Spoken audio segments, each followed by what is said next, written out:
अगर मैं आपसे कहूं कि चोला पीरियड के टाइम भारत में ऑर्गेनाइज इलेक्शंस होते थे तो हिस्टोरियंस ब्रिटेन की मैग्ना कार्टा की बात करते हैं, लेकिन मैग्ना कार्टा से कई सेंचुरीज पहले ही चोला एम्पायर में इलेक्शंस होते थे through a democratic method and इसका एविडेंस उत्तरमेरूर के इंस्क्रिप्शंस में देखने को मिल जाएगा, which is the world's earliest surviving evidence of a formal electoral system. Chola empire occupies an integral place in the Indian history. Imperial Cholas को याद किया जाता है उनकी नेवी के लिए, आर्किटेक्चर के लिए, आर्ट के लिए, लेकिन चोलास की हिस्ट्री में एक और बहुत इंपॉर्टेंट एस्पेक्ट था जिसको खुद प्राइम मिनिस्टर मोदी ने हाईलाइट किया है, which is the election system. Hello नमस्कार, this is Rishabh Singh and you are watching Shriram IAS UPSC prep. और आज इन 10 मिनट्स में हम समझेंगे कि चोलाज में वोटिंग का मेथड क्या था जिसको कुडावोलाई सिस्टम और बैलेट पॉट इलेक्शन के नाम से रिफर किया जाता था, एंड इसकी पूरी डिटेल उत्तरमेरूर इंस्क्रिप्शंस में डॉक्यूमेंटेड है इन एपिग्राफिया इंडिका वॉल्यूम 12 में।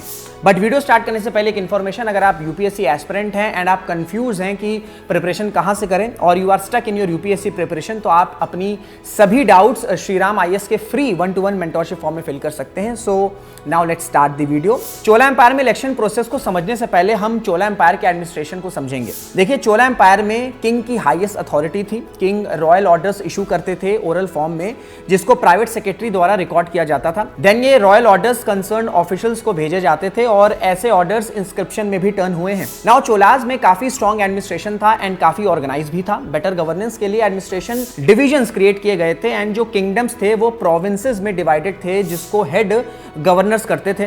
फिर जो प्रोविंस थे जिनको मंडलम बोला जाता था वो भी फर्दर डिवाइडेड थे कोट्टम्स एंड नाडूज में, और यही आप मॉडर्न एडमिनिस्ट्रेशन में भी देख सकते हैं कि कैसे एडमिनिस्ट्रेशन स्टेट, डिस्ट्रिक्ट्स और तालुक्स में डिवाइडेड है ना। ग्रुप ऑफ नाडूज को वन नाडू बोला जाता था एंड ये स्ट्रक्चर फर्दर डिवाइडेड था उर्स मींस विलेजेस में।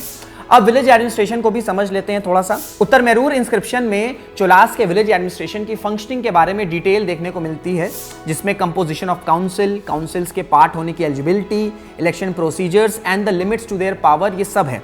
विलेजेस सेल्फ सफिशिएंट थे एंड विलेजेस को विलेज हेडमैन हेड करते थे। हर विलेज में सेल्फ गवर्निंग बॉडी थी जो कि आज के पंचायती राज सिस्टम को रिफ्लेक्ट करता है। विलेजेस में कमिटीज थी जिनका काम था इरिगेशन को देखना, रोड्स एंड टैंक्स की मेंटेनेंस करना एंड लॉ एंड ऑर्डर को लुकआउट करना। एंड जो मेंबर्स थे इन कमिटीज में वो चूज नहीं होते थे बल्कि इलेक्ट होके आते थे। हर विलेज में वार्ड्स थे जिनको कुटुंबस कहा जाता था और हर वार्ड से रिप्रेजेंटेटिव आते थे विलेज की जनरल असेंबली में। नाउ अब इलेक्शन सिस्टम को समझते हैं चोला पीरियड में। Kudavolai was the term used for the elections during the Chola period and ये एक सिग्निफिकेंट इवेंट रहा है भारत की हिस्ट्री का। कुडावोलाई एक इलाबोरेट प्रोसेस था जिसके थ्रू वेरियस कमिटीज के मेंबर्स इलेक्ट होते थे, be it tank committee, temple committee and garden committee. Elections हर साल होते थे एंड इसमें वो सब कंपोनेंट्स थे जो मॉडर्न डेमोक्रेटिक इलेक्शन प्रोसेस में होते हैं।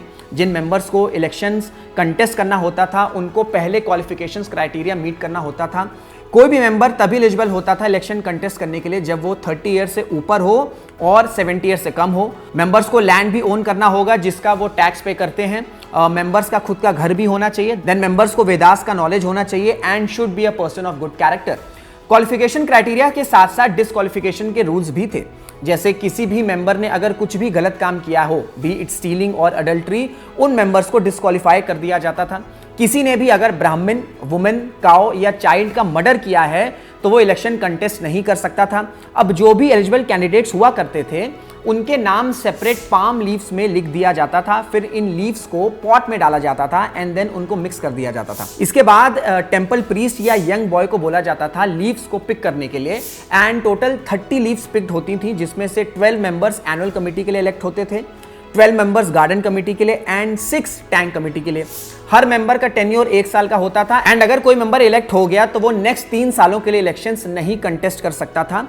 सो ये इलेक्टेड मेंबर्स विलेज एडमिनिस्ट्रेशन को लुकआउट करते थे एंड कमिटीज जो फॉर्म्ड होती थी उनको वरियम्स कहा जाता था। चोला पीरियड के इलेक्शंस में डिस्क्वालिफिकेशंस ज्यादा रिवीलिंग थे compare to qualifications, laying out a moral vision of public services. Accountability embedded थी, एनुअल ऑडिट्स मैंडेटरी थे और अगर फंड्स का मिसयूज हुआ तो this can lead to disqualification from future office, जो आज हमें देखने को भी मिलता है। Chola model of statecraft heavily relied था डिसेंट्रलाइज्ड एडमिनिस्ट्रेटिव सिस्टम्स में। In 2024 the republic day parade witnessed a part of the history of South India when the tableau of the Tamil Nadu state showcased the Chola election system. So ये था छोटा सा informative video, yet very important when it comes to Indian history. Video अगर अच्छी लगी हो तो like जरूर करिएगा, शेयर एंड कमेंट्स के साथ साथ चैनल को सब्सक्राइब भी जरूर कर लीजिएगा. Till then this is Rishabh Singh signing off. जय हिंद, जय भारत.